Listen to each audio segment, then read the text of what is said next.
classic lunch. Where? This one. So you have to choose one of the appetizers and one main course and one drink. Ako po si Maring Pikay. Come and join me around sa aking trabaho, kain, at gala. If you have two main course, for example, if it is 100 real, for example, just example. Hello po mga kamare. Ngayon pong araw na to ay may panibago na naman tayong video. Pasensya na po kayo at natagalan. Dito nga po pala ay na-meet ko uli yung aking friend dito sa Qatar. Isa po siyang teacher. At kung mabakasyon po sa school, siya po ay nagbakasyon din sa Pilipinas. Kararating niya lang, mga 3 days ago.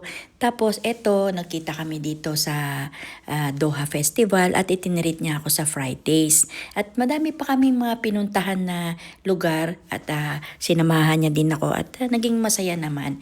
Napakasarap po ng feeling na meron kang mga true friend. Shout out sa'yo, Rochelle. Thank you.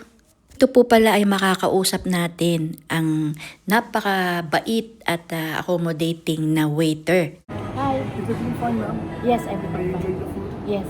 Just let me know if you want to refill. The lunch offer is the weekend is included. No. Yeah. Hindi. Hindi, you speak Hindi? Yes. Yeah. Yes. Hindi I can speak it. कैसे आप हैं? ठीक है आप कैसे आप कैसे ठीक है. खाना कैसा था? अच्छा है. Like it in Bahrain, it's small. It's a very small country. You know what I hate whenever I go to Bahrain is the parking.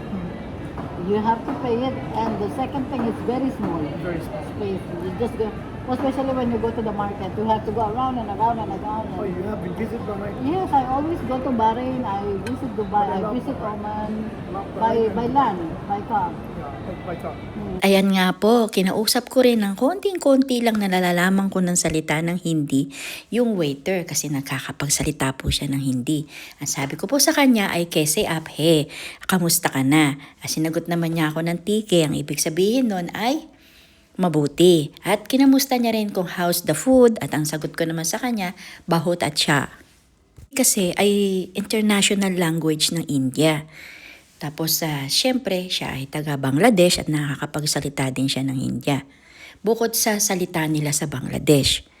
At ako naman ay may konti lang naman nalalaman yung parang mga greetings na nila. At ayun naman po si Maring Rochelle ay napakwento rin sa kanya tungkol naman sa pag-travel niya sa Bahrain. Kasi kung saan saang bansa na rin nakakarating si Maring Rochelle. Minsan kasi pag bakasyon sa school ay hindi naman siya minsan umuwi sa Pilipinas. Kung hindi, nagtatry din siya magbakasyon sa ibang bansa.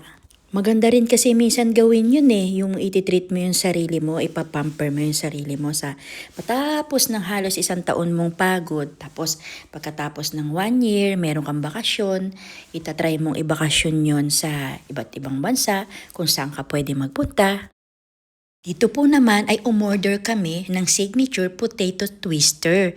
Kasi nung nakita ko siya, agad-agad kong sinabi kay Maring Rochelle na orderin namin ito. Kasi ang sarap niyan tingnan. Spiral cut crispy potato po siya na high pile. Mexican style cheese blend sauce siya na may sweet and sour cream. Ang sarap po talaga. Lalo na, syempre, pinagsaluhan namin ng Maring Rochelle. The food is amazing, but it always tastes a little bit better when I'm sharing it with my friend. It's not even about what's on the plate. It's just about having a safe place to land at the end of the day. Laughing over a shared plate and remembering that the best thing in life are always the simplest. Ganito po talaga ako mga kamare. Mapagmahal ako sa aking mga kaibigan dahil ang mga kaibigan ko ay pinabigyan talaga ako ng panahon. At maraming salamat sa mga friend ko na hindi ko nababanggitin lahat pero kilala nyo kayo kung sino yung aking mga best friends. Ang Fridays restaurant na to ay dito po matatagpuan sa Doha Festival City. Marami din silang branch at ang unang branch nila na nakita ko noon ay sa Landmark sa Duhail. Dito naman po ay napadaan ako sa Juan Valdez Coffee Shop. Ay nako, akala ko Filipino coffee shop ito, yung pala Colombian.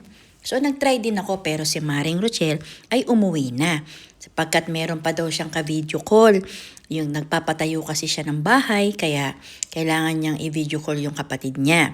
So dito, tinaray ko syempre yung coffee nila at saka itong nakalimutan ko kung anong tawag na rito, pero may chicken siya sa loob na may mushrooms.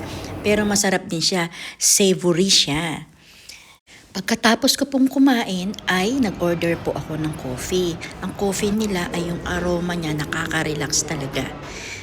Dito po matatagpuan ang Juan Valdez sa Doha Festival City din. At dito po nga pala ay may pinuntahan ako saglit. Pagkatapos nung gumabi na ay bumili po ako ng tubig at pineapple. Order na naman po ako ng Caesar salad. At tulad ng palagi kong sinasabi sa inyo, bago po tayo kumain, ay magsabi po tayo ng Bismillah. Maraming salamat sa panonood mga kamare. Huwag kalimutang i-hit ang subscribe button para updated kayo palagi sa susunod nating ganap. Spread love and positivity lang araw-araw. Thank you so much for watching mga kamare.